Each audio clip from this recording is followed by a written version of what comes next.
this transcendental vibration by chanting of Hare Krishna, Krishna Krishna, Hare Hare, Hare Rama, Rama Rama, Hare Hare is the sublime. Nityanandam namastubham Premananda pradayine Kalau kalmasanashaya jannavapatayi namam. So Nityananda প্রভু, তিনি, তাকে আমরা নমস্কার করি, তিনি আমাদেরকে কৃষ্ণ প্রেম দান করতে পারেন, তিনি আমাদেরকে গৌরাঙ্গ প্রেম দান করতে পারেন। প্রেমানন্দ প্রদায়িনী কলৌ কলমশ নাশায়, তিনি কলিযুগের কলুষ অর্থাৎ পাপ, কলিযুগে যত খারাপ কিছু তিনি নষ্ট করতে পারেন। কলৌ কলমশ নাশায় জাহ্নবা পতয় নম, তাকে জাহ্নবা পতি হিসাবে। নিত্যানন্দ প্রভুর দুইজন সহধর্মী ছিল, জাহ্নবা এবং বসুধা। তো যেহেতু জাহ্নবা মাতা পরবর্তীকালে সমস্ত গৌরীয় বৈষ্ণবদের মুকুটমণি হিসাবে নেতৃত্ব দিয়েছেন, তাকে জাহ্নবাপতিও বলা হয়ে থাকে। তো নিত্যানন্দ প্রভুর জন্মটা হয়েছিল চৈতন্য মহাপ্রভুর আবির্ভাবের আরও ঠিক 12 বছর আগে আর কি। তো মহাপ্রভু যদি 1486 খ্রিস্টাব্দে আবির্ভূত হন, সেই হিসাবে নিত্যানন্দ প্রভু 1474-এ আবির্ভূত হয়েছেন, মাঘী শুক্লা ত্রয়োদশীতে একচক্রা ধামে। তো একচক্রা জায়গাটা আপনারা জানেন যে ঐতিহাসিকভাবেই বিখ্যাত। আপনারা জানেন যে একচক্রা নামের মাহাত্ম্য, ভগবান শ্রীকৃষ্ণ যখন কুরুক্ষেত্রের যুদ্ধে অস্ত্র ধারণ করেছিলেন, কারণ ভীষ্মদেব বলেছিলেন যে, কৃষ্ণ বলেছিলেন আমি যুদ্ধে অস্ত্র ধরব না, আর ভীষ্মদেব বলেছিলেন যে আমি তোমার এই প্রতিজ্ঞা তুমি রক্ষা করতে পারবে না কৃষ্ণ, আমি এমন অবস্থার সৃষ্টি করব। তো যুদ্ধে যখন পিয়ার্স ব্যাটেল হচ্ছিল অর্জুন এবং ভীষ্মদেবের মাঝে, তখন এমন একটা পর্যায়ে অর্জুন হেরে যাচ্ছিল। তো কৃষ্ণ রেগে গিয়ে তিনি নিজেই রথের চাকা খুলে ভীষ্মদেবকে আক্রমণ করতে গেছেন। তো এই সুযোগে ভীষ্মদেব কৃষ্ণের চরণে আত্মসমর্পণ করেছেন এবং বললেন যে হ্যাঁ প্রভু, আমার প্রতিজ্ঞাটা আপনি রক্ষা করেছেন, আপনি ভক্ত বৎসল, আপনি বলেছেন অস্ত্র ধরবেন না, আমি বলেছি আপনাকে অস্ত্র ধরিয়ে ছাড়ব, আপনি ভক্ত বৎসল, আপনি ভক্তের প্রতিজ্ঞা রক্ষা করেছেন। তো সেইটা তখন কৃষ্ণ শান্ত হয়ে গেলেন এবং সেই অস্ত্রটা ছুঁড়ে মারলেন, যেটা এই ওখান থেকে কুরুক্ষেত্র থেকে এসে এখানে আমাদের একচক্রায় অর্থাৎ নবদ্বীপ ধামের ধরুন কত 3 ঘন্টার পথ, 160 কিলোমিটার উত্তর পশ্চিমে এসে এখানে পড়েছিল, সেই জন্য এই জায়গাটার নাম একচক্রা। আর পাণ্ডবরা যখন বনবাসে ছিলেন, অজ্ঞাতবাসে, তখন তারা এই একচক্রা গ্রামে তারা 1 বছর কাল ছিলেন ব্রাহ্মণের বেশে। তো এখানে আমি একটা স্লাইড করেছিলাম, কিন্তু এটা যেহেতু সম্পূর্ণ না, আমি এটা শো করছি না আর কি। তো একচক্রা ধামের যাদের সৌভাগ্য হয়েছে, যাদের হয়নি তারা যাবেন, দেখবেন। নিত্যানন্দ প্রভুর বাবা ছিলেন হারাই পণ্ডিত, আর মা হচ্ছেন পদ্মাবতী।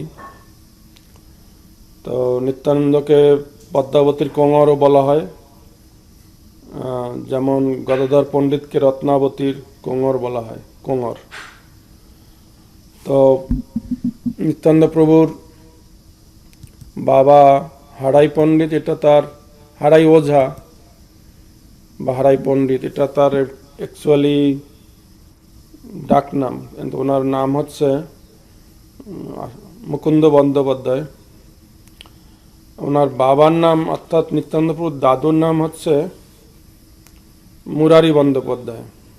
তো ব্রাহ্মণ কুলে তাদের জন্ম। আর নিত্যানন্দ প্রভুর যে দাদু মানে মায়ের সাইডে, তার নাম হচ্ছে মুকুট নারায়ণ। তো অ্যাকচুয়ালি বৃন্দাবন দাস ঠাকুর তিনি যখন পরিভ্রমণ করছিলেন তখন তিনি এসে ধেনুরের জায়গায় ওখানে মানে বসতি স্থাপন করে ওখানেই এই চৈতন্য লীলা লিখেছিলেন, চৈতন্য ভাগবত। তো সুন্দর করে বর্ণনা আছে এইগুলির, বাল্যলীলার নিত্যানন্দ প্রভুর।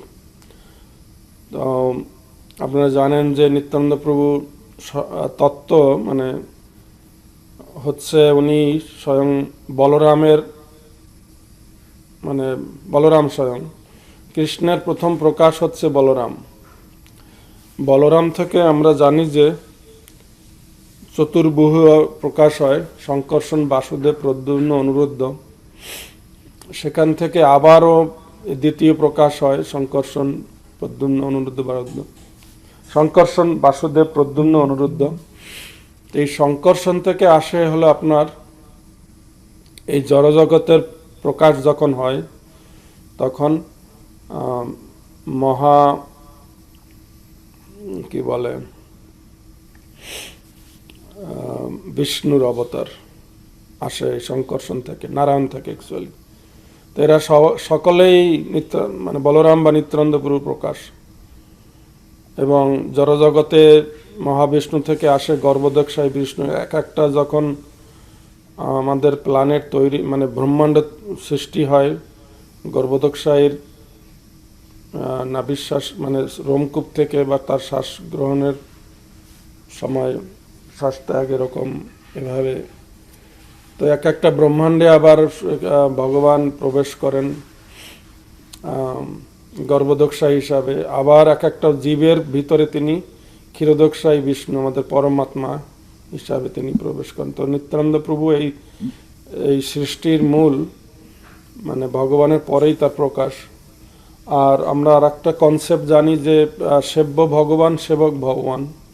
তো বলরাম বা নিত্যানন্দ প্রভু বা তিনি দাপর যুগে তেথা যুগে এসেছিলেন লক্ষণ রূপে আর কি। তো তারা হচ্ছেন সেবক ভগবান, কৃষ্ণ হচ্ছেন সেব্য ভগবান, অবজেক্ট অফ ওয়ার্শিপ হচ্ছে কৃষ্ণ। আর তো তেথা যুগে কেন এভাবে মানে ছোট ভাই হিসাবে এসেছিলেন সেটা আমরা জানি। তার এই যে সেবক ভগবানের কাজ হচ্ছে সেব্য ভগবানের সেবা করা, তাই তিনি সবসময় রামচন্দ্রের সেবা করেছেন। এবং ইভেন 14 বছর যিনি বনবাসে ছিলেন তিনি না ঘুমিয়ে তিনি তাদেরকে প্রহরী হিসাবে সেবা দিয়েছেন রাত্রিবেলা। কিন্তু কিছু কিছু কাজ লক্ষণ মেনে নিতে পারেননি, যেমন পরবর্তীতে সীতাকে ত্যাগ করা। তো তখন ছোট ভাই হিসাবে বড় ভাইয়ের আজ্ঞা উল্লঙ্ঘন করতে পারেননি। তো তার ইচ্ছা ছিল যে আমি পরবর্তী লীলাতে আমি বড় ভাই হিসাবে আসবো, কাজে আমার আজ্ঞা কৃষ্ণ অবহেলা করতে পারবে না। তো এই জন্য পরবর্তী লীলায় দাপর যুগে তিনি বলরাম হিসাবে এসছেন, বড় ভাই হিসাবে এসছেন, বলরাম বড় ভাই হিসাবে। আর নিত্যানন্দ প্রভু ওই একইভাবে মহাপ্রভুর আগে 12 বছর আগে তিনি পৃথিবীতে অবতীর্ণ হয়েছিলেন। আর কিন্তু নিত্যানন্দ প্রভু তার ওই সেবক ভগবান সেই চরিত্রে তিনি সবসময় বজায় রেখেছেন, কারণ তার একমাত্র মিশন ছিল যে গৌরাঙ্গের আদেশ কিভাবে পালন করা যায় আর কি। তো বাল্যলীলাতে আমরা দেখি যে নিত্যানন্দ প্রভু এবং আর সব বালকরা এই একচক্রা গ্রামে তারা কি করে এই কৃষ্ণের লীলা, রামলীলা কি করে জানতো কেউ বুঝে উঠতে পারছিল না। তারা বিভিন্ন লীলা, প্রহ্লাদ নৃসিংহ, হিরণ্যকশিপু বধ এরকম, তারপরে কৃষ্ণের বিভিন্ন লীলা, রামের লীলা, তারপরে সেতু বন্ধন, বানররা সেতু বন্ধন করছে এরকম লীলা। কোনোদিন হয়তো দেখা গেল যে একদিন দেখা গেল যে যুদ্ধ হচ্ছে, তো বিভীষণ না রাবণের যে ছেলে তো শক্তিশাল মারলো, তো শক্তিশালী লক্ষণ অর্থাৎ মানে এখানে নিত্যানন্দ প্রভু লক্ষণের অভিনয় করছেন। শক্তিশালী পরে গিয়া নিত্যানন্দ প্রভু মূর্ছ হয়ে গেছেন। তো সবাই মনে করছে এটা তো লীলা করছে, অভিনয় করছে, একটু পরে আবার মূর্ছ ভেঙে বেরিয়ে আসবে। কিন্তু আর নিত্যানন্দ প্রভুর শরীরে আর কোনো ধাতু নেই, মানে আর কোনো শ্বাস প্রশ্বাস নেই বা এরকম অবস্থা আর কি। তো সমস্ত গার্জিয়ানরা, পিতামাতারা তারা খুব টেনশনে পড়ে গেল যে কী অবস্থা আর কি, সবাই হায় হায় করছিল আর কি। তখন এই বালকরা বুদ্ধি করলো যে না, একটা কাজ করি, আসলে প্রভু তো লীলা করছেন, আমরা একটা কাজ করি, আমরা একজনে হনুমান সাজি, হনুমান সেজে আমরা একজনে গন্ধমাদন পর্বতে গিয়ে পর্বতটা নিয়ে আসি। তখন ওই অভিনয়টা আবার শুরু হয়ে গেল, একজন হনুমান সেজে পর্বত আনতে গেল, মাঝখানে আবার আর একজনে কালনেমি সেজে পর্বতটা আনতে বাধা দিল আর কি। তো ফাইনালি একজন হনুমান সেজে সে পর্বতটা নিয়ে আসলো, আর একজন বৈদ্য কবিরাজ ওই স্পটে গিয়া ওখান থেকে মানে সেই বিশল্যকরণী ঔষধ নিয়ে আসলো সেই গাছ, আর একজন বৈদ্য ঔষধ তৈরি করে তাড়াতাড়ি নিত্যানন্দর নাকে মুখে দিল। এতে নিত্যানন্দ প্রভু আবার তার প্রাণ ফিরে পেয়েছেন আর কি, এরকম লীলা আর কি। তো সবাই অবাক হয়ে ভাবছিল যে এ কীভাবে এগুলি জানে, এরা কীভাবে। তো নিত্যানন্দ প্রভু বলছিলেন যে এগুলি আমাদের লীলা, আমার লীলা এগুলি। তো এইভাবে তার বাল্যকাল কেটেছে। প্রসঙ্গক্রমে আমরা একটু আলোচনা করতে পারি তার বাবা মার বিয়েটা আর কি, অর্থাৎ মুকুন্দ বন্দ্যোপাধ্যায় এবং পদ্মাবতী মা বিবাহটা হয়েছিল তার দাদুর যে নাম ছিল হলো মুকুট নারায়ণ। উনি জমিদার ছিলেন আর কি, সম্ভ্রান্ত পরিবারের। তো সাধারণত মেয়েরা যখন প্রাপ্ত বয়স্ক হয় তখন বাবা মারা একটু চিন্তা করে, দুশ্চিন্তা করে। এই আমরাও এখন করা শুরু করছি, আমাদের ছেলেমেয়েরা বড় হচ্ছে, এটা স্বাভাবিক আর কি। মানবদের আমাদের যে মানে এমন একটা সময় আসে বিয়ার পরে বাচ্চা কবে হবে, বাচ্চা হলো, তারপরে কিভাবে স্কুলে যাবে, এই টেনশনগুলো অটোমেটিক্যালি চলে আসে, মেকানিক্যালি না, অটোমেটিক্যালি চলে আসে। এরপরে ছেলেমেয়েরা ইউনিভার্সিটি যাবে, আর একটা টেনশন চলে আসে, তারা ওখানে গিয়া কি মানে আড্ডা দেবে না কি, চরিত্র ভালো থাকবে কি থাকবে না। এবার ইউনিভার্সিটি শেষ হবে তো আমাদের ওই চিন্তাটা চলে আসে যে এদের মেয়ে কোথায় পাবো, বা আমার মেয়ের জন্য ছেলে কোথায় পাবো, এরকম একটা। তো মুকুট নারায়ণ তার সহধর্মিণী, ওনার একটা এরকম চিন্তা ছিল। তখনই একদিন খুব ভৎসনা করছিলেন তার স্বামীকে যে তুমি সারাদিন এই রাজকার্য করো, কিন্তু তোমার মেয়ে যে বড় হয়েছে তার জন্য একটু চিন্তা ভাবনা করো, তাকে তো পাত্রস্থ করতে হবে, তোমার তো দেখছি কোনো হুঁশ জ্ঞান নাই। তখন মুকুট নারায়ণ বলছে ঠিক আছে, আমি কাল যাকে পাবো তার সাথে আমার মেয়ের বিয়ে দেবো, যার সাথে আমার সকালে মুখ দেখা হবে। তো এইটা বলার পরে দুজনেই খুব চিন্তায় পড়ে গেল যে আমরা হলে ভেবে চিন্তে একটা কথা বললাম না, কি বলে ফেললাম কি বলতে গিয়ে। তো সারা রাত মানে দুইজন দুই রুমে তারা চিন্তা করছেন যে আসলে কার সাথে দেখা হবে। কারণ ব্রাহ্মণরা তো আগের দিনে তাদের বাক্যটা রক্ষা করার চেষ্টা করতেন আর কি। তো এভাবে সারা রাত দুশ্চিন্তায় ছিলেন, আমি এরকম কেন কথা বললাম, বা আমার মুখ থেকে কথাটা বেরিয়ে এসছে। তখন ভোরবেলা যখন হয়েছে তখন দেখে যে এই নিত্যানন্দগুরু বাবা হারাই পণ্ডিত মুকুন্দ বন্দ্যোপাধ্যায়, উনি এক যুবক ওইখানে ফুল তুলতে গিয়েছে তাদের বাগানে আর কি, ওই জায়গাটায়। তো তখন বলছে যে এই তুই এখানে কি করছিস? আমি ফুল তুলছি, আমাদের বাগানে ফুলের অভাব আছে, উনি শিব পূজায় লাগবে, শিব পার্বতী পূজায়। তো তোর নাম কি রে? তো তখন বলছে আমার নাম হচ্ছে মুকুন্দ বন্দ্যোপাধ্যায়। তখন বলছে ও তাহলে তুই ব্রাহ্মণ, তাহলে তো বাঁচা গেল, ব্রাহ্মণ যেহেতু আমরা তাহলে। তো তারপরে কোন শ্রেণীর ব্রাহ্মণ এটাও প্রশ্ন হলো। তারপরে তো যাই হোক তারা খুব খুশি হলেন। তো তখন বলেছে যে দেখো আমি এরকম একটা প্রতিজ্ঞা করেছিলাম যে সকালবেলা যার সাথে বিয়ে হবে তার সাথে আমার মেয়ের বিয়ে দেব। তো এইভাবে এটা বলার পরে তো ওরা বুঝতে পারলেন যে ভগবানই তাদের মুখ থেকে এই কথাটা বার করেছেন এবং সেইভাবেই ভগবানই আয়োজন করেছেন। তো এইভাবে পদ্মাবতীর এবং হারাই পণ্ডিতের এইভাবে বিবাহ হয়। তো একচক্রা ধামে যখন আপনারা যাবেন, অনেক দর্শনীয় জিনিস জায়গা আছে। মূল যে তার জন্মস্থানটা, এটা অবশ্যই ইসকনের আন্ডারে নেই। তো আমার একটা স্লাইড আছে, কিন্তু দুই একটা জায়গা আমি দেখাতে পারি আসলে। তো এটা খুব সুন্দরভাবে ডেভেলপ করা হয়েছে। ওখানে যারাই এটার তত্ত্বাবধান করেন, ইসকনের মন্দিরও একদম কাছে, ইসকনের মন্দির ওখানে। এবং আপনি যদি একচক্রধামে যান তাহলে আপনি দেখতে পারবেন যে জন্মস্থানের একটা গেট আছে সুন্দর। আচ্ছা, আমি এটা একটু যেটা অসমাপ্ত ভিডিও আমি একটু শেয়ার করিনি আর কি।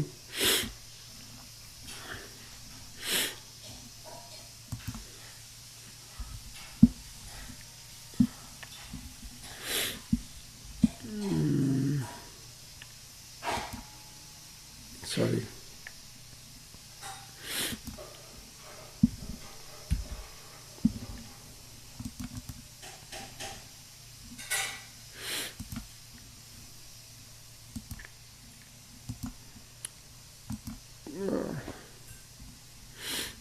কয়েকটা আমি এই ক্লাসের জন্য কালকে কিন্তু আবার মন্দিরে গেলাম, তখন আর এটা সম্ভব হয় নাই কমপ্লিট করা আর কি।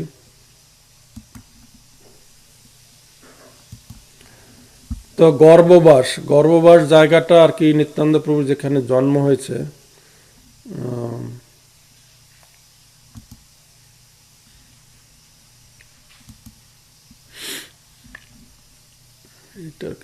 এটাকে দূরে সরাইতে হবে। আরে আমি বুঝি নাই, কি বুঝছি আমি তো কেন যাই। এই জায়গাটায় নিত্যানন্দ প্রভুর জন্মস্থান। তো নিত্যানন্দ প্রভুর সেবিত উনি বঙ্কিম রায়কে প্রতিষ্ঠা করেছিলেন। তো ওখানে আবার যমুনা আছে। যমুনা এখন শুকিয়ে গেছে, নদী প্রবাহিত হতো এই বাংলায় এদিকে। তো সেখানে বঙ্কিম রায় আবির্ভূত হন এবং নিত্যানন্দ প্রভু এই প্রতিষ্ঠা করেন। যে মন্দিরটা ওখানে রয়েছে, সেই মন্দিরে এটা সবসময় দর্শন হয় না, মাঝে মাঝে দর্শন হয়। তো আর এছাড়া মানে বেশ কিছু, এটা হচ্ছে ইসকনের মন্দির। আপনারা যদি যান, ইসকনের মন্দির প্রবেশদ্বার, সুন্দর মন্দির আমাদের নিত্যানন্দ প্রভুর জন্মস্থানের যে গেটটা আর কি। আর জন্মস্থানের ভিতরে যে বিল্ডিংটা, তার ভিতরে এই বিগ্রহ আছে অদ্বৈত আচার্য প্রভু, নিত্যানন্দ প্রভু মাঝখানে, গৌরাঙ্গ প্রভু এক পাশে। তো এইটা হলো জন্মস্থানের সামনে যে একটু মানে ভক্তরা কীর্তন করছে আর কি। আর এর সামনে একটা পুকুর, সেটার ছবি আমার কাছে এখানে নেই। এটা হলো আমাদের ইসকন মন্দিরের ছবিত বিগ্রহ। আর পাশে সুন্দর গৌণিতাই আছে, নিত্যানন্দ প্রভু আছে, সুন্দর নিত্যানন্দ প্রভু। তো এইভাবে যখন বাল্যলীলা তার শেষ হয়, 13 বছর পরে তিনি একজন তৌত্বিক সন্ন্যাসী আসেন। কারো কারো মতে ইনিই হচ্ছেন লক্ষ্মীপতি, অর্থাৎ মাধবেন্দ্র পুরীপাদের গুরুদেব। তো সেই দিক থেকে লক্ষ্মীপতি আর কি নিত্যানন্দ প্রভু মানে তার শিক্ষাগুরু বলতে পারেন, নিত্যানন্দ প্রভুর আর কি। তো নিত্যানন্দ প্রভু অদ্বৈত আচার্য তারা মানে যেহেতু ভগবান হয়েও তো তিনি আচরণ করে যান জীবের জন্য, মানে গুরু গ্রহণ করা উচিত, তারা মাধবেন্দ্র পুরীর থেকে দীক্ষা নিয়েছেন আর কি। তো লক্ষ্মীপতি উনি বলছেন যে মানে প্রসাদ পাওয়ার পরে পদ্মাবতী এবং হারাই পণ্ডিতের বাড়িতে, যে তখন হারাই পণ্ডিত বলছেন যে আপনাকে আমরা কি দক্ষিণা দিতে পারি, কারণ আপনি বৈষ্ণব সেবা দিলে তো দক্ষিণা দিতে হয়। তো উনি বলছেন যে আমি যে দক্ষিণাটা চাবো সেটা তোমরা দিতে পারবে না আর কি।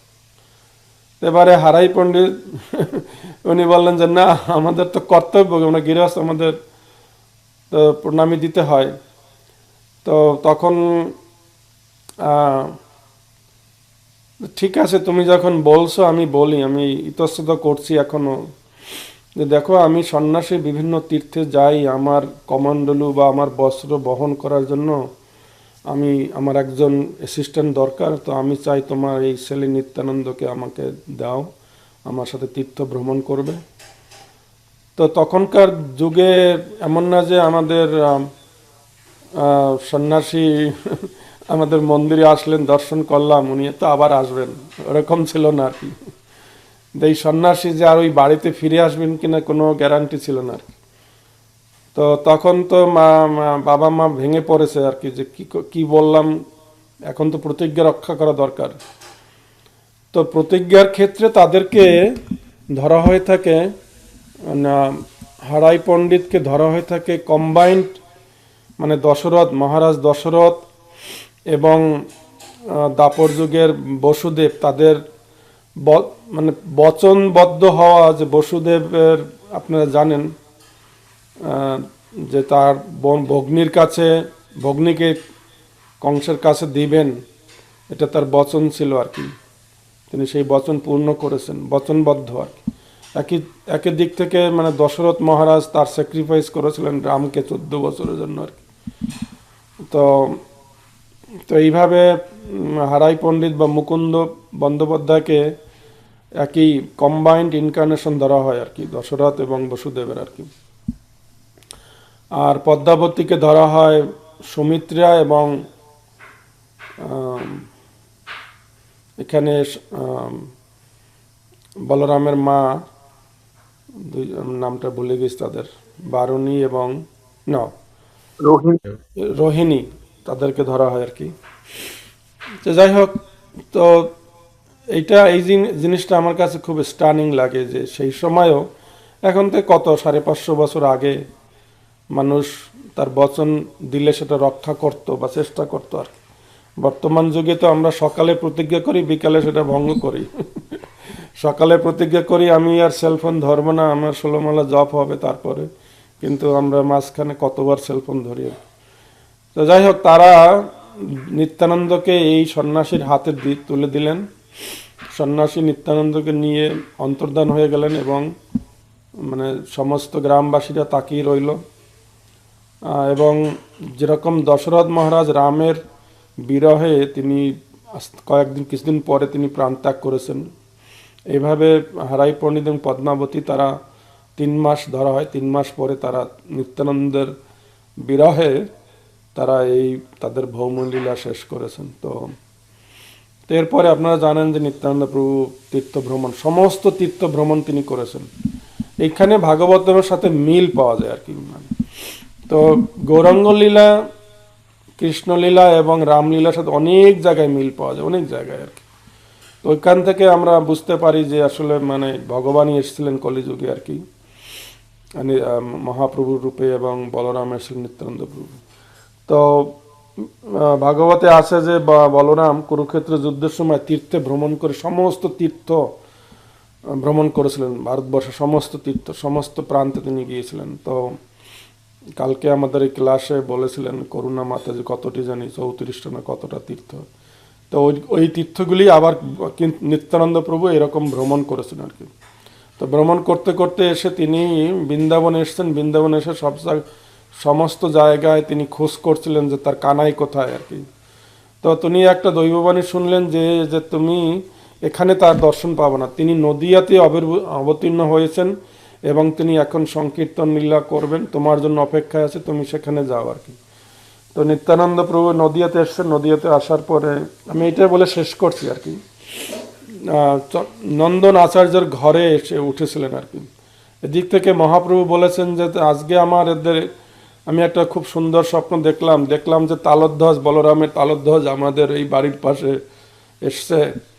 তো নিশ্চয়ই কোনো মহাপুরুষ আমাদের এই গ্রামে, আমাদের নবদ্বীপ গ্রামে এসছে আর কি, যাও তোমরা তাকে খুঁজে বের করো।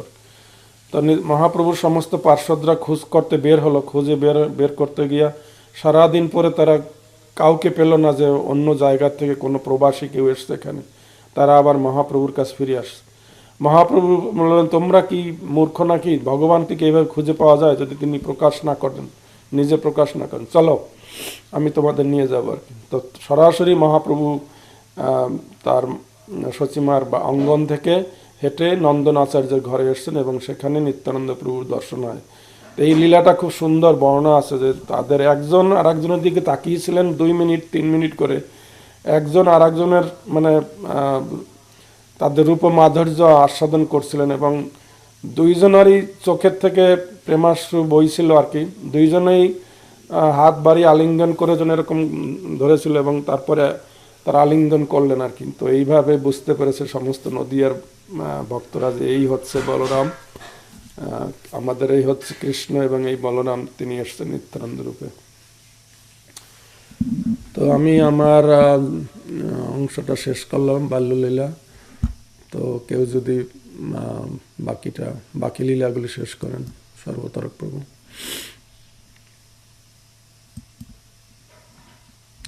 সর্বতারক প্রভু আনমিউট করতে হবে। Sorry, thank you so much Kamalmukh Prabhu. অল্প সময়ের ভিতরে অনেক নিগূঢ় তত্ত্ব যেটা আমাদের অনেকেরই জানা ছিল না, সেটা তিনি প্রকাশ করলেন। তো এটাই হলো শুদ্ধ ভক্তদের কৃপা, যে অল্প সময়ের ভিতরে ভগবানের মহিমা সুন্দরভাবে পরিস্ফুটিত করা। তো মাননীয় প্রভুকে অনুরোধ করছি কিছু শেয়ার করার জন্য। এরপর আপনারা সবাই প্রস্তুতি নিন, একটা লীলা অ্যাটলিস্ট বলবেন আজকের, এবং আপনারা যারা সত্যিকার আগ্রহী তারা হ্যান্ড রেজ করবেন। প্রভু আমার আগে তো আপনি এবং পরম্পরা প্রাপ্ত মিব। তো বাঞ্ছা কল্পতরুর্ভ্যশ্চ কৃপা সিন্ধু ব্যবচ পতিতানাং পাবনেভ্যো বৈষ্ণবেভ্যো নমো নমঃ। সমস্ত বৈষ্ণব ভক্তদের শ্রীচরণে দণ্ডবাদ প্রণাম। আমার কোনো যোগ্যতা নেই, তবে কালকের আমাদের এখানে নিত্যানন্দ প্রভুর আবির্ভাব পালন হয়েছে। তো মানে আমি ছিল প্রভুপাদের কৃপা যে কীরকম নিত্যানন্দ প্রভুর মাধ্যমে যে প্রকাশ পেয়েছে, এটা আমি ভক্তদের মুখে শুনলাম, সেটা কিছু শেয়ার করতে চাই। যে মহাপ্রভু যেমন নিত্যানন্দ প্রভুকে আদেশ দিয়েছেন যে শোনো শোনো নিত্যানন্দ শোনো হরিদাস, প্রতি ঘরে গিয়া করে এই ভিক্ষা, বলো কৃষ্ণ ভজ কৃষ্ণ শিক্ষা। তো এই শিক্ষা আমাদের ছিল প্রভুপাদ। মানে প্রশ্ন ছিল যে কার মাধ্যমে আজ আমরা এখানে একত্রিত হয়েছি, যে এই যে আমরা হরিনাম করছি, ভক্তি করছি, তখন যারা নবীন, যাদের সেই মহাপ্রভু আর নিত্যানন্দ প্রভু সম্পর্কে কোনো ধারণা ছিল না, তারাই সেই উত্তর দিল। যেমন চৈতন্য মঙ্গলে লোচনদাস ঠাকুর বলছেন যে যদি পাপী সারি ধর্ম দূরদেশে যায়, মোর সেনাপতি ভক্ত যাইবে তথায়, এবে নাম সংকীর্তন তীক্ষ্ণ খড়গ লইয়া, অন্তর অসুর জীবের ফেলিবে কাটিয়া। তো প্রভুপাদ এই যে হরিনাম নিয়ে এসছেন, এইটা নিত্যানন্দ প্রভুরই কৃপা। তো আমরা তো সবসময় বলি, কিন্তু নতুন যাদের নিত্যানন্দ এবং মহাপ্রভু সম্পর্কে কোনো ধারণা নেই, তারাও যে এই কৃপা পাচ্ছেন। এবং অধপতিত জীব বলছে যে এই কলিযুগে একমাত্র হরিনামের মাধ্যমে জীব উদ্ধার পাবে। সেই হরিনাম ছিল প্রভুপাদ নিয়ে আসলেন। এই তথ্য এবং এই ভাবটা যদি আমরা স্বীকার করতে পারি, তাহলে আমরা নিত্যানন্দ প্রভুর কৃপা আমরা লাভ করতে পারব। তো প্রভুপাদের কথাই প্রথম আসে এখানে, যে তিনি আমাদের এই কৃপা করেছেন। আমরা যদি এই প্রভুপাদের সাথে না আসতাম প্রভুপাদের সংস্থায়, তাহলে নিত্যানন্দ প্রভুকে, মহাপ্রভুকে অন্য সম্প্রদায়ের মতো আমরা তলিয়ে যেতাম। আমরা সেই ভগবানের যে অবতার, ভগবান যে এই কলিযুগে তিনি আসছেন ভক্ত হিসাবে, সেটা আমরা বুঝতে পারতাম না। তো নিতাইর করুণা হইবে বোঝে রাধা কৃষ্ণ পাবে। তো নরোত্তম দাস ঠাকুরের যে এই যে বিচার, যে আমরা যদি নিত্যানন্দ প্রভুর যদি আমরা কৃপা পাই, যেমন যে লীলা আমরা কমলমুখ প্রভু অনেকগুলো লীলা বলেছেন, তো পরবর্তীতে আমরা দেখতে পাই যেমন রঘুনাথ দাস গোস্বামী যখন মহাপ্রভুর সাথে মিলিত হওয়ার জন্য খুবই উদ্গ্রীব ছিলেন, মহাপ্রভুর লীলা শ্রবণ করার পরে তিনি তার সেই হিরণ্য গোবর্ধন, সেই জমিদারের পুত্র থাকা সত্ত্বেও যাদের 20 লক্ষ স্বর্ণমুদ্রা ওই সময় ইনকাম ছিল, সেই তাদের একমাত্র সন্তান রঘুনাথ দাস গোস্বামী সংসার ছেড়ে বৈরাগ্য অবলম্বন করলেন। সেই লীলা আপনারা জানেন। এবং মহাপ্রভুর কাছে যতবারই তিনি যাওয়ার চেষ্টা করছেন ততবারই কোনো না কোনোভাবে যে হিরণ্য গোবর্ধন তারা তাকে আটকিয়েছে। কিন্তু যখন নিত্যানন্দ প্রভুর যখন শেল্টার নিলেন, তারপরে তিনি মহাপ্রভুর সাথে মিলিত হওয়ার, এবং নিত্যানন্দ প্রভু রঘুনাথ দাস গোস্বামীকে দণ্ড দিয়েছিলেন যে তুই চোরা বলে আর কি আখ্যায়িত করছিলেন। তাহলে এইভাবে যদি মানে নিত্যানন্দ প্রভুর কৃপা পাওয়া যায়, যে চোরা এবং দণ্ড দেওয়া মানে কৃপা করা, তো সেই নিত্যানন্দ প্রভু প্রথম সেই রঘুনাথ দাস গোস্বামীকে সেই কৃপা করেছিলেন, এবং সেই রঘুনাথ দাস গোস্বামী নিত্যানন্দ প্রভুর কৃপা পাওয়ার পরে তারপরে জগন্নাথপুরীতে রঘুনাথ দাস গোস্বামী মহাপ্রভু সাক্ষাৎ পেয়েছিলেন। তো প্রভুপাদ প্রায় ব্যাখ্যা করেন যে বলরাম সেই বল থেকে সেই বল কথাটা আমরা মনে করি যে শক্তি বা স্ট্রেংথ, কিন্তু প্রভুপাদ এখানে ব্যাখ্যা করেছেন যে সেই শক্তি হল স্পিরিচুয়াল শক্তি, যে স্পিরিচুয়াল যে ভজনের শক্তি। আমাদের জীবনের উদ্দেশ্য হলো যে ভজন করা। আমাদের প্রভুপাদ লেকচার শুনছিলাম, তিনি বলছিলেন যে স্কাইবার বিল্ডিং, টাকা পয়সা, ধন দৌলত, আমরা এগুলোকে বল মনে করি, কিন্তু প্রভুপাদ এখানে বলছেন যে আমাদের প্রকৃত বল হইল সেই ভগবানের প্রতি ভক্তি নিষ্ঠা, ভগবানকে লাভ করা। তো এই শক্তি একমাত্র ভজনের মাধ্যমে সম্ভব। তো সেই শক্তি আমরা সেই বলরামের, সেই ভগবানের প্রথম প্রকাশ, যেটা কমলবাবু প্রভু বললেন যে প্রথম প্রকাশ হলো সেই বলরাম, তার থেকে চতুর্ভুজ, তারপরে নারায়ণ, এইভাবে। তো বলরামকে আমরা সেই বিশ্ব ব্রহ্মাণ্ডের পিতা সেই কৃষ্ণ, তাকেই আমরা জানতে পারি না। তারপরে আমরা বলরাম, তাকে আমরা জানতে একমাত্র আমরা যদি বলরামের যদি কৃপা পাই। তো সেই বলরাম নিত্যানন্দ প্রভু হিসাবে এই কলিযুগে তিনি এসেছেন। তা আমি 2-1টা লীলা আর কি শেয়ার করতে চাই, যেটা আমার খুবই ভালো লাগে। যে একচক্র ধামে মানে আমার অনেক আগে থেকে যাওয়ার খুবই স্বপ্ন। যখন মহাভারতে সেই লীলাটা দেখি, যে একচক্র ধামে যখন পঞ্চপাণ্ডব তারা আশ্রয় নিয়েছিলেন এক ব্রাহ্মণীর ঘরে, তখন ওই একচক্র ধামে যে বকাসুর যে ছিল, সেই যে খুবই ফেমাস স্টোরি, যে ভীম কিভাবে সেই বকাসুরকে বধ করলেন। তো আমরা যারা পতিত আছি তাদের আমরা যে চৈতন্য মহাপ্রভু এবং নিত্যানন্দ প্রভুকে ভগবান, এটা হাইডিং অবতার, মানে ছন্ন অবতার ভক্ত হিসাবে তিনি আসছেন। তিনি তার যে গডলি, যে তার যে শক্তি, সেটা তিনি প্রকাশ করেননি, যার কারণে মূর্খ মানুষ, সাধারণ ভক্তিস্বরূপ স্বামী মহারাজ প্রায় বলতেন যে ভগবান ভয় পেয়ে গেছেন, যে এই কলিযুগে অনেক ভণ্ড তারা নিজেকে ভগবান হিসেবে ক্লেম করবে, এই জন্য ভগবান স্বয়ং ভগবান হিসেবে মানে নিজেকে প্রকাশ করেননি। কিন্তু আমরা যারা এই ইস্কনে আছি, যারা শাস্ত্র সিদ্ধান্ত মতে আমরা চলতে চাই, তারা যদি আমরা সেই রিলেট করি যে সত্যযুগের লীলা, ত্রেতা যুগের, দ্বাপর যুগের, এবং কিভাবে কানেক্ট হয় এই কলিযুগে, যে 4 যুগে শ্রীপতি ধরে 4 বর্ণ। এবং প্রথম শ্লোকটা আপনারা আছেন সংকীর্তনের নিতাই প্রভু চৈতন্য ভগবতে আমাদের পড়িয়েছেন, যে আজনুলম্বিত ভুজ কনকাবদত সংকীর্তন পিতরক কমলতাক্ষং বিশ্বম্ভর দ্বিজবরু যোগ ধর্মপাল বন্দে জগৎ প্রিয় করও করুণ অবতার কলহ। তো ভগবান যে আজনুলম্বিত ভুজ কনক অবতীর্ণ, মানে তিনি যে স্বর্ণের বর্ণ ধারণ করে, এবং আজনুলম্বিত ভুজ, এবং তিনি যে সংকীর্তনের প্রবর্তক, সংকীর্তন নিয়ে এই কলিযুগে তিনি তার ভাব তিনি প্রকাশ করবেন, এবং রাধা রানীর যে ভাব অঙ্গকান্তি এ কিন্তু পুরো আমরা এই লীলার মাধ্যমে আমরা দেখতে পাই। তো মহাভারত আমরা তো সবাই সেই দাপর যুগের লীলাকে আমরা খুবই প্রাধান্য দেই।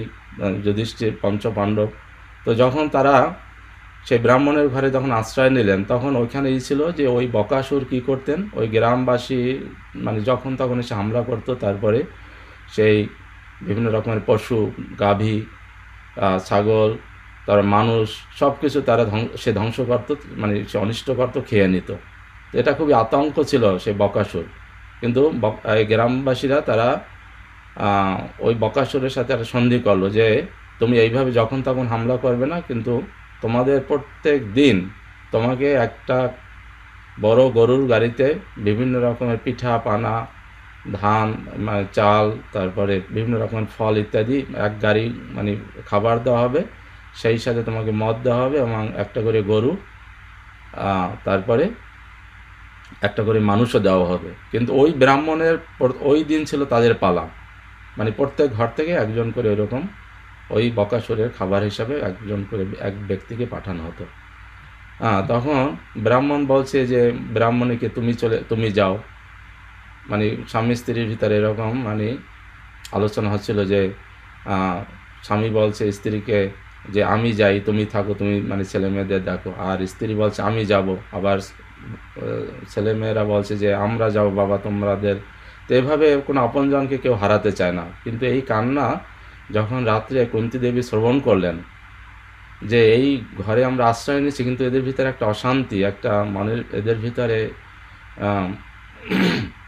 খুব একটা দুঃখ এবং কান্না এরকম আমি শুনতে পাচ্ছি। তখন কুন্তী দেবী জিজ্ঞেস করলেন যে কী ব্যাপার। তখন কাহিনী বলার পরে তখন কুন্তী দেবী বলেন এই জন্য তোমরা কান্না করছো, কোনো চিন্তা করবে না, আমার 5 ছেলে, আমি আমার এক ছেলেকে পাঠাবো। আমি যদি এক ছেলেকে হারাই তাতে আমার কোনো দুঃখ নাই, কিন্তু আচ্ছা ঠিক তোমাদের আছে, ভিতর জাস্ট থেকে কেউ যেতে মোটামুটি পারবে না। বলবো। প্রণাম। হ্যাঁ হ্যাঁ। হুম। আচ্ছা, আনমিউট করতে হবে। তো ব্রাহ্মণীরা তারা সেটা কিভাবে মেনে নেবে যে আমার বাড়িতে যারা অতিথি তাদেরকে আমি বকাসুরের খাবার হিসাবে আমি পাঠাবো, এটা কি হয়? কিন্তু কুন্তী দেবী তো জানেন যে তার ছেলেরা কত বড় বীর, কিন্তু মানে ওই ব্রাহ্মণীরা তো জানতেন না যে আসলে পঞ্চপাণ্ডব তাদের বাড়িতে আশ্রয় নিয়েছেন। এবং যেভাবে কুন্তী দেবী ব্রাহ্মণীদের ম্যানেজ করে কি করলেন, ভীমকে পাঠালেন। এবং কুন্তী দেবী জানেন যে ভীম যত বড় অসুর হোক, শক্তিশালী হোক, ভীম তাকে মেরে এবং তাকে দমন করে আসতে পারবে। এবং সেইভাবে তাকে পাঠানোর পরে সেই ভীম সে বকাসুরকে মারল। ওই সময় কি হয়েছে, যুধিষ্ঠির মহারাজ অন্য ভাইদের নিয়ে ভিক্ষা করতে গিয়েছেন, এসে দেখেন যে কুন্তী দেবী বকাসুরকে মারার জন্য ভীমকে পাঠিয়েছেন। তখন যুধিষ্ঠির মহারাজ খুব চিন্তিত হয়ে বলেন যে যুধিষ্ঠির মহারাজ জানতেন যে ভীম খুবই শক্তিশালী, কিন্তু বকাসুর অনেক শক্তি রাখে, তা কী করে একা বকাসুরকে ভীম বধ করবে। তখন অর্জুনও খুব রাগ হইয়া তারপরে তার মানে তীর ধনুক নিলেন যে যেখানে ভীম গিয়েছে ওখানে তারা যাবে। যেতে যেতে অর্জুন কি করলেন, সেই তীরে একটি বাণ তিনি নিক্ষেপ করবেন এইভাবে তিনি রেডি করলেন। ওই বাণটার নাম হলো নাগ বা সর্পবাণ, যেটাকে আমরা বলি। তো এই বাণ নিয়ে যখন অগ্রসর হচ্ছিলেন অর্জুন, তখন এর মধ্যে ভীম সেই বকাসুরকে মেরে চলে আসলেন। তখন এই ভীম কি করবেন, যখনই মানে এরকম মানে টার্গেট করা হয় তখন কিন্তু রিলিজ করতে হবে। যেমন মনে করেন এখন বর্তমানে দেখা যায় পারমাণবিক অস্ত্র অন্য যা ছাড়ার পরে আর সেটা মানে আর কন্ট্রোল করা যাবে না। তো অর্জুন তখন এই নাগ বাণটাকে, সর্প বাণটাকে ছেড়ে দিলেন ওই গ্রামে, সে একচক্র গ্রাম। ওই সময় তো অনেক জঙ্গল ছিল, আজ থেকে 500 বছর মানে 5,000 বছর আগের মানে কাহিনী। তো তখন ওই যে নাগ বাণ, যে সর্প বাণ, সে কি করতো, সর্প হইয়া মানে ভয়ঙ্কর এক সর্পে পরিণত হয়েছে এবং ওই এলাকায় গরু, ছাগল, মানুষও মানে অনেক সময় মানে সেই সর্পের দ্বারা আক্রান্ত হতো। তার কারণ ওই সর্প কি করতো, ওইখানে ঘুরে বেড়াতো। তো নিত্যানন্দ প্রভু যখন ছোটবেলা খেলার ছলে মানে খেলতেন অন্যান্য বালকদের নিয়ে, তখন এই ঘটনাটা অ্যাকচুয়ালি ময়ূরেশ্বর, ওখান দিয়ে একটু দূরে তার মামার বাড়িতে, যতটা আমি জানি। তো সেখানে নিত্যানন্দ প্রভু তো জানে যে তিনি কিভাবে তার যে শক্তি, সে নিজে তো মানে সে বলরামের অবতার, কিন্তু গ্রামবাসীরা খুব ভয় পেয়ে গেছে যে নিত্যানন্দ প্রভু এখানে সেখানে ঘুরে বেড়াচ্ছে, বলছে এই গ্রামে এখানে একটা ভয়ঙ্কর সাপ আছে, এখানে তুমি যাইও না, তুমি ঘরে চলে যাও। তখন নিত্যানন্দ প্রভু বলছে কোথায় সাপ আছে, আমি দেখতে চাই। তখন যে গর্তটা থেকে সেই সাপ মানে বেরিয়ে আসছে মানে আক্রমণ করার জন্য, তখন নিত্যানন্দ প্রভু তার ডান কানের যে দুল, সেই দুল সে নিক্ষেপ করেছে। আসলে নিত্যানন্দ প্রভুর এটা একটা লীলা, তিনি জানেন যে এখানে সেই সাপকে তিনি মানে সাপের মাধ্যমে গ্রামবাসীকে তিনি রক্ষা করবেন। এবং সেই যে ডান কানের যে দুল, ওইটা আস্তে আস্তে প্রস্তরে পরিণত হয়ে এবং বড় হয়েছে। ওখানে যদি আপনারা যান, সেই প্রস্তর এখনো দেখতে পাবেন, ওখানে সেই বিগ্রহ আছে এবং ভক্তরা ওখানে যাই প্রণাম করে, কীর্তন করে। তো নিত্যানন্দ প্রভু যে বলরামের অবতার, যে এর একটা তার প্রমাণ যে সেই পঞ্চপাণ্ডবদের সেই কাহিনীর মাধ্যমে সেইটা কিন্তু এইখানে কানেক্ট করা যায়। এই কলিযুগে যে 533 বছর আগে নিত্যানন্দ প্রভু যখন এই ধরাধামে আসলেন এবং তারপরে তিনি এই লীলাটা তিনি করেছেন। তো এভাবে যে আমাদের এই লীলার মাধ্যমে আমরা নিত্যানন্দ প্রভু যে বলরামের অবতার এবং সেই দুই মানে ঈশ্বর, সেটা আমরা মানে মানে জানতে পারি বা আমরা এখানে বুঝতে পারি। তো এই জন্য মানে একচক্র ধাম খুবই মানে আকর্ষণীয়। এবং আপনারা যদি ওখানে যান, তাহলে সেই যে বাড়িতে পঞ্চপাণ্ডবরা আশ্রয় নিয়েছিলেন সেটা এখনও আছে, যদিও সেটা ইসকনের আন্ডারে নেই, কিন্তু অন্যরা সেটা রক্ষণাবেক্ষণ করে। ওখানে আপনারা গিয়ে ছবি তুলতে দেবে না, প্রদক্ষিণ করতে পারবেন, কিন্তু কিছু প্রণামী আপনাকে দিতে হবে। তো এভাবে নিত্যানন্দ প্রভু এই লীলা করেন। তো এটা মানে এই কিছু লীলা আছে যেটা মানে আমরা যদি না দেখি তাহলে আমরা বিশ্বাস করতে পারি না। কলিযুগে আমাদের এতই দুরবস্থা। তো দ্বাপর যুগের সাথে যে এই যে কলিযুগে যে নিত্যানন্দ প্রভু তিনি আসছেন এবং এই লীলা করেছেন, এটা আপনারা ওখানে যাবেন এবং সেটা আপনারা খুবই মানে উপভোগ করবেন সেই লীলা। তো এর সাথে যেমন নিত্যানন্দ প্রভু যখন তার মা যখন বৃদ্ধ হয়ে যায়, তখন সে মানে তীর্থে স্নান করতে যাবেন। কোথায় যাবেন? তো নিত্যানন্দ প্রভু তখন সমস্ত তীর্থকে আহ্বান করলেন এবং সেই একচক্র ধামে সেই যে ডোবাটা এখনও আছে, সমস্ত তীর্থ ওখানে প্রবেশ করলেন। এবং তার মা তখন এই বৃদ্ধ বয়সে তখন সেই ডোবায় তার মা মানে স্নান করলেন। তো যারা যান তারা সেই ডোবায় স্নান করেন। ডোবায় স্নান করা মানে সমস্ত তীর্থে স্নান করা। তো এভাবে সে নিত্যানন্দ প্রভুর মহিমা মানে আমরা শুনি, কিন্তু আমরা যদি একচক্র ধামে যদি আমরা যাই, গত বছর আমার যাওয়ার মানে হয়েছিল নিত্যানন্দ ত্রয়োদশীতে। সেই গভর্নমেন্ট বা অন্যান্য সমাজসেবীরা সেটা কন্ট্রোল করেন, হাজার হাজার, আমি বলবো যে লক্ষ লক্ষ লোক চারিদিক থেকে এমনভাবে আসছেন এবং ইসকনই সেটার বড় রোল করছেন মানে ভক্তদের সেবা পূজা করার জন্য। তো এই লীলার মাধ্যমে আমরা নিত্যানন্দ প্রভুর যে মহিমা সেটা আমরা মানে বুঝতে পারি। আর আরও লীলা আমরা অন্য ভক্তদের কাছ থেকে আমরা শুনব।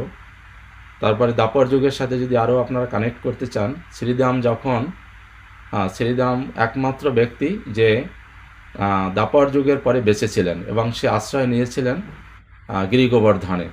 তো নিত্যানন্দ প্রভু যখন তীর্থ ভ্রমণ করছিলেন, 21 বছর তিনি তীর্থ ভ্রমণ করেন। করতে করতে যখন তিনি গিরি গোবর্ধনে যান, ওখানে যখন গিরি গোবর্ধন তিনি যখন পরিক্রমা করছিলেন, তখন শ্রীদাম বেরিয়ে আসছে। তাই শ্রীদাম ওই দ্বাপর যুগের মানুষ, মানে আমরা যেমন এখন 3.5 ফুট, আমি শুনেছি যে দ্বাপর যুগে নাকি 10 ফুট ছিল লম্বা। তা শ্রীদাম বেরিয়ে আসছে, তখন নিত্যানন্দ প্রভু শ্রীদামকে ডেকেছে, শ্রীদাম তুমি এখানে কি করো? তখন শ্রীদাম নিত্যানন্দ প্রভুকে দেখে সে মানে চিনতে পারে নাই। তখন বলরামের হিসাবে খেলা করেছে দ্বাপর যুগে। তাই চিনতে না পারে বলছে আমি তো শ্রীদাম, আর তুমি কে? বলছে আমি তো বলরাম। বলছে তুমি বলরাম সেটা আমি বিশ্বাস করি না, তুমি এত ছোট, আর তুমি বলরাম সেটা মানে তুমি সেটা পরিচয় দাও। তখন নিত্যানন্দ প্রভু বলছে যে তখন শ্রীদাম বলছে যে আমি এই গিরি গোবর্ধন পরিক্রমা করবো, আমি দৌড়াবো। কারণ বলরামের সাথে কেউ দৌড়ে পারতো না ওই সময়, যখন দ্বাপর যুগে যখন লীলা করছিলেন। তখন শ্রীদাম ওই যখন দৌড়াচ্ছিল, ওই গিরি গোবর্ধন পরিক্রমা করছিলেন, তখন বলরামও দৌড়াচ্ছেন কিন্তু বলরাম মানে আগে চলে গেছেন। তখন শ্রীদামের বিশ্বাস হয়েছে, হ্যাঁ এই শ্রীদাম হইল, এই বলরাম হইলই নিতাই, এই এখন নিত্যানন্দ হিসাবে বলছে। তাহলে মানে কৃষ্ণ কোথায়? তখন বলছে যে কৃষ্ণ নদিয়ায় লীলা করছেন। তখন শ্রীদাম বলছে, আমি তো প্রকাশ্যে আমি যেতে পারবো না, কারণ আমি অনেক লম্বা, আমাকে লোকে তখন কি মনে করবে, তা আমি কিভাবে মহাপ্রভুর কৃষ্ণলীলা আমি দর্শন করব। তখন নিত্যানন্দ প্রভু কী করলেন, তার হাত বা নিত্যানন্দ প্রভুর যে লাঙ্গল, সেইটা মানে যেটা বলরাম প্রভুর যেটা ছিল বাহন, তো মানে হাত দিয়া বা ওইরকম একটা কিছু করে তার এই যে মানে কাঁধের উপরে এরকম যখন টান দিলেন, তখন সেই শ্রীদাম ছোট হয়ে গেলেন, সে 3.5 ফুট বা 5 ফুট এরকম মানে হলেন। তখন একমাত্র মানে আপনারা মানে সেই লীলার মাধ্যমে আপনারা মানে দেখবেন যে এইটা কি করে সম্ভব। সেই দাপর যুগ থেকে মানে সেই কলিযুগ পর্যন্ত শ্রীদাম অপেক্ষা করছিলেন, এবং শ্রীদাম পরে মানে অবিরাম ঠাকুর হিসাবে আত্মপ্রকাশ করেন। সে অবিরাম ঠাকুরের অলৌকিক বহুত লীলা, মালিনী আর কি দেবী মানে যার স্ত্রী হয়েছিলেন, এবং তাকে অজনী সম্ভবা বলা হয়। তো মানে এই লীলাগুলোর মাধ্যমে আমরা বুঝতে পারি যে ভগবান কিভাবে অবতীর্ণ হন, এবং ভগবান যে অজনী সম্ভবা, ভগবান যে মানে লীলা করেন। তো আজও সেই লীলা করে গোড়ারায় কোনো কোনো ভাগ্য মানে দেখিবারে পায়। তো আমরা যদি এই নিত্যানন্দ প্রভুর এই লীলা যদি আমরা দর্শন করি, আমরা স্থলগুলা যদি দর্শন করি, আমরা যদি গ্রন্থ অধ্যয়ন করি, বিশেষ করে চৈতন্য ভাগবত, চৈতন্য মঙ্গল, চৈতন্য চরিতামৃত, তাহলে আমরা নিত্যানন্দ প্রভুর এই লীলা আমরা জানতে পারবো, এবং নিত্যানন্দ প্রভুর কৃপার মাধ্যমে আমাদের কি হবে, যে কোটি চন্দ্র শশীতল যে ছায়ায় জগত জুড়ায়, যেটা প্রভুপাদ সমস্ত পৃথিবীকে দান করেছেন এই হরিনামের মাধ্যমে, এই নিতাইয়ের কৃপার মাধ্যমে। So thank you so much. আমার মানে শূন্য নিতাই নগরে বেড়ায়, অক্রোধ পরমানন্দ নিত্যানন্দ রায়, অভিমানে শূন্য নিতাই নগরে বেড়ায়, নগরে বেড়ায়, নগরে বেড়ায়, অভিমানে শূন্য নিতাই নগরে বেড়ায়, অধম পতিত জীবের দ্বারে দ্বারে গিয়া, হরিনামে মহামন্ত্র দেন বিলাইয়া, অধম পতিত জীবের দ্বারে দ্বারে গিয়া, হরিনামে মহামন্ত্র দেন বিলাইয়া, দেন বিলাইয়া, দেন বিলাইয়া, হরিনামে মহামন্ত্র দেন বিলাইয়া, যারে দেখে তারে কহে দন্তে তৃণধরি, আমারে কিনিয়া লহ ভজ গৌর হরি, যারে দেখে তারে কহে দন্তে তৃণধরি, আমারে কিনিয়া লহ ভজ গৌর হরি, ভজ গৌর হরি, ভজ গৌর হরি, আমারে কিনিয়া লহ ভজ গৌর হরি। এত বলি নিত্যানন্দ ভূমি করে যায়, সোনার পর্বত যেন ধুলাতে লুটায়, এত বলি নিত্যানন্দ ভূমি করে যায়, সোনার পর্বত যেন ধুলাতে লুটায়, ধুলাতে লুটায়, ধুলাতে লুটায়, সোনার পর্বত যেন ধুলাতে লুটায়, হেন অবতারে যার রতি না জন্মিল, লোচন বলে সেই পাপি এলো আর গেল, হেন অবতারে যার রতি না জন্মিল, লোচন বলে সেই পাপি এলো আর গেল, এলো আর গেল, এলো আর গেল,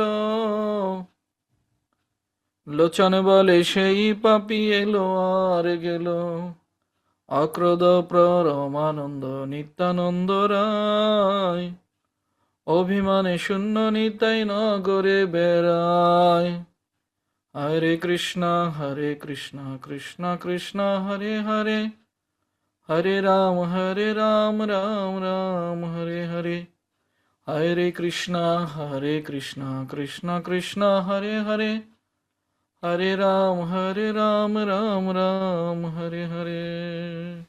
জয় নিত্যানন্দ প্রভু কি। ব্রজেন্দ্র নন্দন যেই, শচী সুত হইল সেই, বলরাম হইল নিতাই। আমার কীর্তন শুনে তো কেউ হাততালি দিলেন না, থ্যাঙ্কস দিলেন না, কেমন হইল এটা? অনেক সুন্দর প্রভু, আমরা তো শুনছিলাম। খুব ভালো কি হয়েছে সুন্দর প্রভু। কীর্তন প্রভু, চমৎকার কীর্তন প্রভু। এখন আমাদের অনুষ্ঠানের শুরুতে আপনাকে কীর্তন গাইতে হবে প্রতি তাই? শনিবার দিন সকালে। হ্যাঁ, হরি বল, হরি নিত্যানন্দের বল, মহিমা যতদিন মানে আমাদের চৈতন্য ভাগবত চলে। হরি বল, হরি বল। হরে কৃষ্ণ। অনেক সুন্দর আমাদের হয়েছে। মনোনিবায় প্রতিভা হচ্ছে সুপ্ত প্রতিভা, বুঝছেন? সুপ্ত প্রতিভা আবার সব জায়গায় বিলায় না। হ্যাঁ, আমাদের আমাদের মনোনিবায় প্রভু হচ্ছে মানে রথী মহারথী আছে না একটা কথা, সেখানে বিলায় আর কি। হরি বল, আমাদের জন্য একটু রাখেন প্রভু।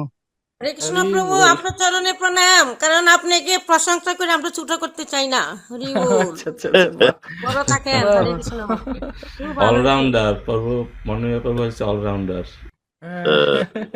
খুব সুন্দর সুন্দর।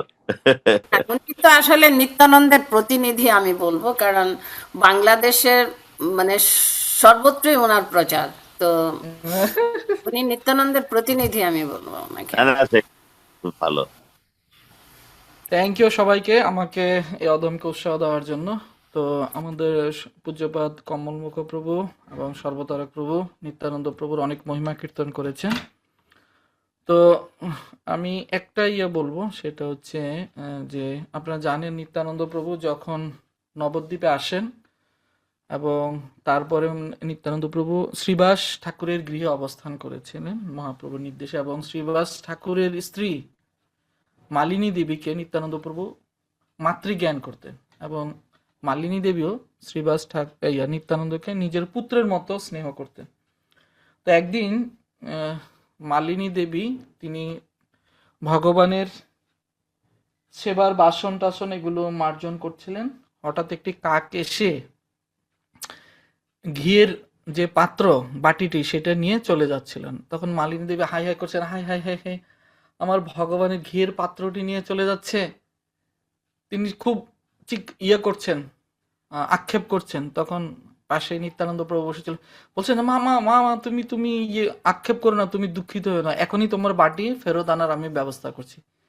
সাথে সাথে নিত্যানন্দ প্রভু হুঙ্কার করে কাককে বলছেন, এই কাক, তুমি তাড়াতাড়ি বাটিটি ফেরত দিয়ে যাও। এবং নিত্যানন্দ প্রভুর হুঙ্কারে সেই কাক সাথে সাথে সেই বাটিটি ফেরত দিয়ে যায়। এই হচ্ছে নিত্যানন্দ প্রভুর, এটা তো সাধারণ একটা মহিমা, একটা সাধারণ উপাখ্যান। আরো কত সুন্দর সুন্দর মহিমা, জগায় মাদায় উদ্ধার করা, তারপরে দণ্ড মহোৎসব ইত্যাদি ইত্যাদি অনেক মহিমা রয়েছে যা বলে শেষ করা যায় না। এবং আমরা এখন যে চৈতন্য ভাগবত অধ্যয়ন করছি সেখানে আমরা দেখতে পাচ্ছি যে চৈতন্য ভাগবতের রচয়িতা বৃন্দাবন দাস ঠাকুর কিছুক্ষণ পরপরই সুযোগ পেলেই নিত্যানন্দ প্রভুর মানে গুরুদেবের মহিমা উনি ঢুকিয়ে দিচ্ছেন। আমি দেখছিলাম একটা চৈতন্য ভাগবত যে একবারে আদিলীলা থেকে অন্তলীলা পর্যন্ত কতবার যে নিত্যানন্দের মহিমা আছে, হ্যাঁ অনেকবার অনেকবার নিত্যানন্দের মহিমা আলোচনা করেছে। তো নিতাই এর মহিমা আমরা বলে শেষ করতে পারবো না। তারপর এগুলো আমরা আলোচনা করছি আমাদের এই নিত্যানন্দ মহাপ্রভুর কৃপা পাওয়ার জন্য। আর নিত্যানন্দ প্রভুর কৃপা পেতে হলে কি করতে হবে? ধীর করি ধর নিতাই পাই, হেন নিতাই বিনে ভাই, রাধা কৃষ্ণ পাইতে নাই, ধীর করি ধর নিতাই পাই। সেই নিতাইয়ের চরণটাকে আমাদের খুব দৃঢ় করে ধারণ করতে হবে যাতে আমরা কখন। ওকে, প্রথমে সমস্ত বৈষ্ণবী বৃন্দ চরণে প্রণাম, গুরুদেব শিল প্রভুপাদের চরণে দণ্ডবত প্রণাম। আপনাদের কৃপায় আমি চেষ্টা করছি একটা লীলা বলতে, যতটুকু আর কি শুনেছি। তার প্রথমে অসংখ্য ধন্যবাদ কমলমুখ প্রভু, সর্বতারক প্রভু এবং মনোনিময় প্রভু, যারা বলেছেন খুব সুন্দর সুন্দর লীলা। তো কিছু কিছু লীলা যেগুলো ভুলে গেছিলাম, আবার বলার পর সেগুলো আর কি আবার স্মরণে এলো। তো যাই হোক, তো আমি এখানে আহ 3টে লীলা আর কি বলছি, ছোট ছোট শর্টের মধ্যে। তো প্রথমত অ্যাকচুয়ালি নিত্যানন্দ প্রভু সবসময়, যিনি যেহেতু তিনি ছিলেন সেব্য ভগবান, তো কলিযুগে তিনি মহাপ্রভুকে তার লীলায় আর কি সাহায্য করার জন্য উনি সবসময় মহাপ্রভুর সঙ্গী হিসাবে ছিলেন।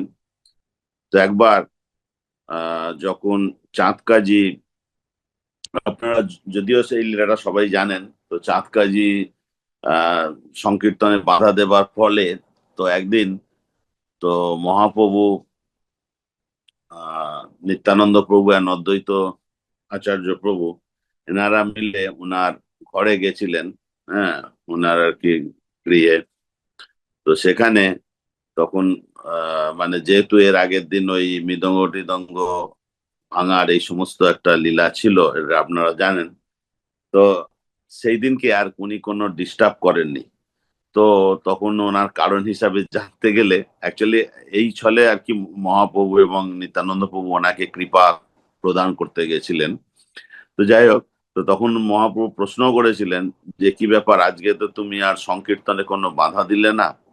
তো তখন চাঁদ কাজী বলেছিলেন যে না, তিনি রাত্রে মানে সেদিন আর রাত্রে আর কি আগের দিন যে রাত্রে উনি স্বপ্নে নৃসিংহদেবকে দর্শন করেছিলেন, এবং নৃসিংহদেব আর কি ওনার গলার ওপর বসে ওনাকে ওয়ার্নিং দিয়েছিলেন আর কি, যে সাবধান বাণী শুনিয়েছিলেন যে এবার যদি তুমি এই সংকীর্তনে বাধা দাও তাহলে তোমাকে শেষ করে ফেলবো, এরকম আর কি, গলা টিপে মেরে ফেলবো, এই ধরনের আর কি।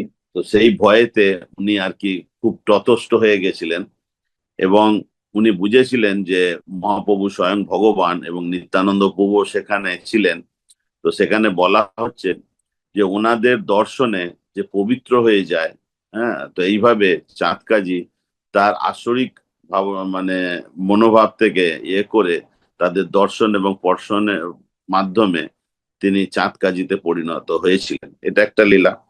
আর একটা লীলা হচ্ছে, এটাও অনেকে জানেন, তবু আমি জাস্ট বলছি আমার আর কি শুদ্ধিকরণের জন্য এই লীলা স্মরণ করছি। তো সন্ন্যাসের পর যখন মহাপ্রভু শ্রীক্ষেত্রে অর্থাৎ জগন্নাথ পুরীতে রওনা দিলেন, তখন নিত্যানন্দ প্রভু ওনার সঙ্গে ছিলেন এবং ওখানে কিছু লীলা ছিল। তো এদিকে হঠাৎ একদিন মহাপ্রভু ওনাকে ডাকলেন, যে বলছে তুমি যদি সর্বদাই আমার সঙ্গে এখানে থাকো তাহলে গৌড় দেশে গিয়ে কে প্রচার করবে, জীবকে কে উদ্ধার করবে, তো তুমি এক্ষুনি গৌড়ের উদ্দেশ্যে রওনা দাও। তো এই কথা উনি ওনার আদেশ মাথায় নিয়ে উনি এবং কিছু ভক্ত রামদাস, গদাধর, রঘুনাথ বৈদ্য, কৃষ্ণদাস, পরমেষ্টি দাস, তো এনারা সবাই মিলে পথে আস্তে আস্তে তখন ওই পানিহাটিতে এসছিলেন। সেখানে একটি সুন্দর লীলা আছে। তো ওই পানিহাটিতে রাঘব পণ্ডিতের বাড়িতে উঠেছিলেন। তো হঠাৎ করে সংকীর্তনের মাঝে উনার ইচ্ছা হলো, আমরা সবাই জানি যে উনি অবধূত হিসাবে পরিচিত বৈষ্ণব সমাজে, তো হঠাৎ করে উনি কদম্ব ফুলের মালা পরার জন্য আর কি মানে আশা প্রকাশ করলেন। তো তখন সবাই বলতে লাগলেন যে এখন তো অন্য সময়, এখন তো কদম্ব ফুল ফোটে না, এটা তো সাধারণত বর্ষাকালের দিকে হয়, হ্যাঁ, তো এখন তো কোনো কদম্ব ফুল নেই। তখন উনি বললেন যে ঠিক আছে, তোমরা বাগানে গিয়ে দেখো যে ওখানে কদম্ব ফুল দেখতে পাবে। তো তো ওনারা সঙ্গে সঙ্গে বাগানে গিয়ে তখন দেখলেন যে হ্যাঁ, সত্যি কদম্ব ফুল রয়েছে। তো এইটা একটা ওনার লীলা। তো এই লীলার মাধ্যমে বোঝা যায় যে উনি যে ভগবানের যেটা সেব্য ভগবান, অর্থাৎ ভগবানের যে অংশ, উনি যে স্বয়ং ভগবান, সেটা আর কি এখানে আর একটা আর কি লীলার মধ্যে বোঝা গেল, এবং সবাই সেটা বুঝেছিলেন। আর একটা লীলা হচ্ছে যে ওনার হঠাৎ করে একদিন অলংকার পরার ইচ্ছা হয়েছিলেন। তো তখন সমস্ত অলংকার ওইখানে আবির্ভূত হয়েছিলেন। তো আমরা যেহেতু জানি, যেহেতু চৈতন্য ভাগবতে আমরা দেখছি যে ভগবানের সবকিছুর অংশ হচ্ছেন এই বলরাম। তো বলরাম সেখানে সেবক, সেব্য, তারপরে শয্যা, আসন সমস্ত ভাবে প্রকাশ হয়ে ভগবানের সবসময় সেবাতে উনি আর কি সাহায্য করেন। তো তো এই সমস্ত অলংকার তিনি ওনার অঙ্গে পরিধান করে তারপরে অদ্বৈত আচার্য প্রভুর মানে গৃহে ছিলেন, এবং তারপরে ওখান থেকে তিনি নবদ্বীপের উদ্দেশ্যে আর কি রওনা দিয়েছিলেন, সেখানে মহা সংকীর্তন হবে। তো এই সংকীর্তনের সময় একদল আর কি দস্যু, হ্যাঁ, তারা এটা খেয়াল করেছিলেন যে কিভাবে এনার শরীরে এত স্বর্ণ আছে। তো সেই সময় এই ডাকাতের বা চোরের এই সমস্ত উৎপাত খুব ছিল বাংলায় তথাগত, মানে সেই সময় আর কি। তো তখন ওই গয়নাগুলো আর কি, মানে ওই অলংকার গুলো নেবার জন্য তো ওনারা খুব মনস্থির করলেন। তো এইভাবে একদিন গিয়ে দেখলেন যে সেখানে সমস্ত ভক্ত পরিবেষ্টিত হয়ে উনি লীলা করছেন। তো প্রথম দিন ওনাদের পক্ষে সম্ভব হয়নি যে সেখান থেকে মানে ওনার এই অলংকার গুলো আনার, মানে নেওয়ার আর কি। তারপর দ্বিতীয় দিন আবার গেলেন, এবং সেদিন চারিদিক অন্ধকার হয়ে গিয়ে এত বৃষ্টি এবং সমস্ত হচ্ছিলেন, যার ফলে কি হচ্ছে যে সেদিনও আর সম্ভব হয়নি। তো পরবর্তীকালে ওনারা স্বপ্নে দেখেছিলেন যে মানে সবাই তখন অন্ধ হয়ে গেছিল। তো ঝড় বৃষ্টির ফলে যেহেতু ওনারা মানে দেখতে পাচ্ছিলেন না এবং ঝড় বৃষ্টি হচ্ছেন, তখন আর কি করেছিলেন। তো দর্শকরা এই থেকে বুঝতে পারলেন যে যখন মানে রাত্রিরের সমস্ত এই আর কি মানে কেটে গেলেন, কেটে যাওয়ার পর প্রাতঃকালে যখন ঝড় টর সমস্ত থেমে গেল, তখন দস্যুরা বুঝতে পেরেছেন যে ইনি সাধারণ কেউ নন। হ্যাঁ, এটা হচ্ছে ওই প্রভুর, নিত্যানন্দ প্রভুর প্রভাব। তখন সবাই এসে, সকলে এসে নিত্যানন্দ প্রভুর চরণে আর কি স্তব বা প্রার্থনা করলেন। তো এইভাবে আমরা দেখি যে তিনি কিভাবে দীনহীন পাপী তাপী সকলকেই উদ্ধার করেছেন, এবং আমরা এটাও জানি যে আহ কিভাবে তিনি জগাই, মাধাই এবং অন্যান্য একে আর কি উদ্ধার করেছেন। তো যাই হোক, তো আমি এইখানে আর কি সমাপ্ত করলাম, কারণ হয়তো সময় বেশি নেই। তো যাই হোক, আমার অত বলার মতন ক্ষমতা নেই, বা আমার যতটুকু আর কি মানে স্মৃতিশক্তি এসছে আপনাদের সঙ্গে আর কি শেয়ার করলাম। হরে কৃষ্ণ, হরি বল। তানাং পাবনে বৈষ্ণব। তো আমার আসলে বলার কোনো যোগ্যতা নেই, তারপরেও আমাকে বিশেষ করে মনোনিমায় প্রভু, সর্বতারক প্রভু সহ যে সমস্ত সিনিয়র বৈষ্ণবরা আমাকে আশীর্বাদ করছেন, কমলমুখ প্রভু সহ অনন্ত গোপাল প্রভু, তাদের কৃপা আশীর্বাদে জাস্ট আমি অনন্ত গোপাল প্রভু, আমি ওইটা বলতে যাচ্ছিলাম, তো বললেন প্রভু, ভালো হলো। আমি তেমন কিছু জানি না, আমি শুধু আমার একটা রিয়েলাইজেশন শেয়ার করতে চাচ্ছি এখানে। তো জয়পতাকা স্বামী গুরু মহারাজ, আমার পরমারাধ্য গুরু মহারাজ,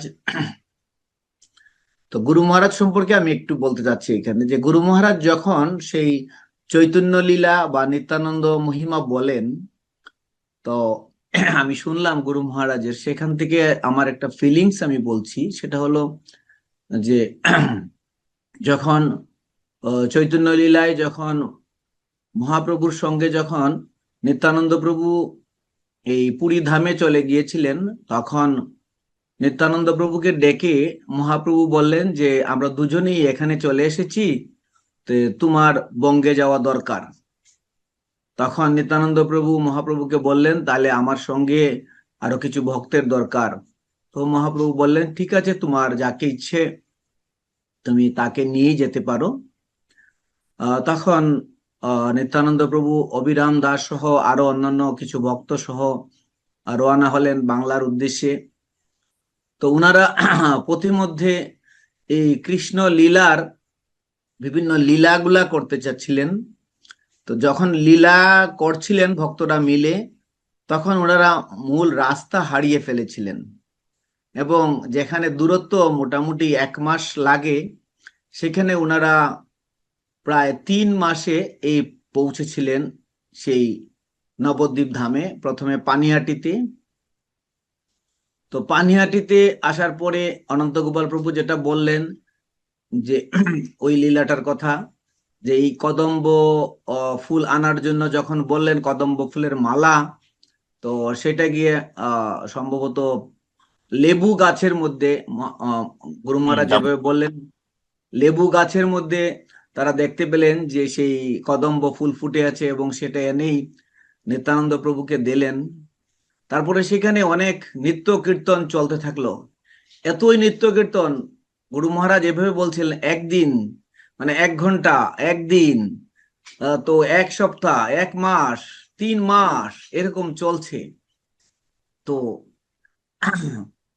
আমি আমার মূল ফিলিংসটা সেখানেই বলছি যে গুরু মহারাজ এই লীলা, নিত্যানন্দ প্রভুর এই লীলা মহিমা বলতে গিয়ে আমাদের পরম গুরুদেব ছিল প্রভুপাদ যে বলেছিলেন যে এই গুরু মহারাজ ছিল জয় পতাকা স্বামী হচ্ছেন এই চৈতন্য লীলার পার্ষদ, নিত্যানন্দ পার্ষদ, মানে তখন উনি লীলা করেছিলেন, সেই সময়ে উনি ছিলেন। তার আমার কাছে এই ফিলিংসটাই আমি শেয়ার করছি যে যখন এই লীলা বলেন, গুরু মহারাজের মতো অনেক বৈষ্ণব, সকল বৈষ্ণবকে আমি প্রণাম জানাই, কিন্তু গুরু মহারাজের মতো এইরকম গৌরাঙ্গ নিত্যানন্দ এত হৃদয় দিয়ে বলা আমি শুনতে পাই না অন্য কোনো ভাবেই। আমার কাছে লাগে যে শ্রীল প্রভুপাদের সেই কথাটার যে যথার্থতা, গুরু মহারাজ যখন নিত্যানন্দ বলেন, গৌরাঙ্গ বলেন, তো উনি তখন ওই লীলায় প্রবেশ করে যান। তো গুরু মহারাজ যখন নিত্যানন্দ মহিমা বলছিলেন, তখন আনন্দে গুরু মহারাজের শারীরিক কন্ডিশন, সেখান থেকে ভক্তদেরকে আদেশ দিচ্ছিলেন যে মাইকটা সরাও। ভক্তরা প্রথমে বুঝতে পারছিল না, একটা মাইক রেখে আর একটা মাইক দিচ্ছিল গুরু মহারাজের সামনে, কিন্তু গুরু মহারাজ সেই মাইক সরিয়ে গুরু মহারাজ দাঁড়িয়ে গেলেন এবং দাঁড়িয়ে 2 বাহু তুলে গুরু মহারাজ আনন্দে নিত্যানন্দ গৌরাঙ্গ নিত্যানন্দ গৌরাঙ্গ বলে ভক্তদেরকে নৃত্য করাচ্ছিলেন, আনন্দ করাচ্ছিলেন, হরিনাম করাচ্ছিলেন। তো আমরা সবাই এত সৌভাগ্যবান যে সেই পরম গুরুদেব শুদ্ধ বৈষ্ণব যার সঙ্গ লাভ করার আমরা সুযোগ পেয়েছি। আমরা সেই গুরুদেবের আশীর্বাদ কৃপায় আমরা এই ব্রহ্মমধ্য গৌড়ীয় সম্প্রদায়ে এসে যুক্ত হয়ে ভগবানের এই দিব্য নামের সাথে যুক্ত হওয়ার সৌভাগ্য অর্জন করেছি। আর সবশেষে আমার আরেকটি ফিলিংস আমি বলবো যে আমাদের যিনি এই ক্লাস নেন সংকীর্তন নিতাই প্রভু, শ্রীপাদ সংকীর্তন নিতাই প্রভুর শ্রীচরণ কমলে আমি শতকোটি প্রণাম জানাই। এই সংকীর্তন শ্রীপাদ সংকীর্তন নিতাই প্রভুর কৃপায় আমি এই আমার সহধর্মিনী সহ আমরা সেই নিত্যানন্দ প্রভুর সেই ধাম একচক্র ধামে যাওয়ার সুযোগ পেয়েছিলাম, যেটা সর্বতারক প্রভু বলেছিলেন, এবং সেই স্থানগুলো দর্শন করার সৌভাগ্য হয়েছিল। সেই জন্য আমি অনেক কৃতজ্ঞতা প্রকাশ করছি শ্রীপাদ সংকীর্তন নিতাই প্রভুর শ্রীচরণ কমলে। আর শ্রী জয়পতাকা স্বামী গুরু মহারাজ আমাদেরকে কৃপা করেছেন, সেই জন্য আমি সকল ভক্তের কাছে আশীর্বাদ কৃপা চাচ্ছি যে আমরা সেই পরম গুরুদেবের সান্নিধ্যে থেকে যেন আমাদের এই ভক্তি জীবন, এই টিকিট, গুরু মহারাজ বলেন যে তোমরা কোন টিকিট কাটতে চাও, যদি কলকাতার টিকিট কাটো তাহলে কলকাতায় যেতে পারবে, লন্ডনের টিকিট কাটলে লন্ডনে যেতে পারবে, আর বৈকুণ্ঠের টিকিট কাটলে বৈকুণ্ঠে যেতে পারবে। তো আমরা সবাই গুরু মহারাজের আদেশ অনুযায়ী আমরা শুদ্ধভাবে হরিনাম করে একসঙ্গে সাধুসঙ্গ করে আমরা আসলে বৈকুণ্ঠ বিমানে চড়তে চাই। সেই আশীর্বাদ কৃপা করবেন। আর গুরু মহারাজের শারীরিক সুস্থতার জন্য আমরা সকলে মিলে হরিনাম করতে পারি। হরে কৃষ্ণ কৃষ্ণ কৃষ্ণ হরে হরে, হরে রাম রাম রাম হরে হরে।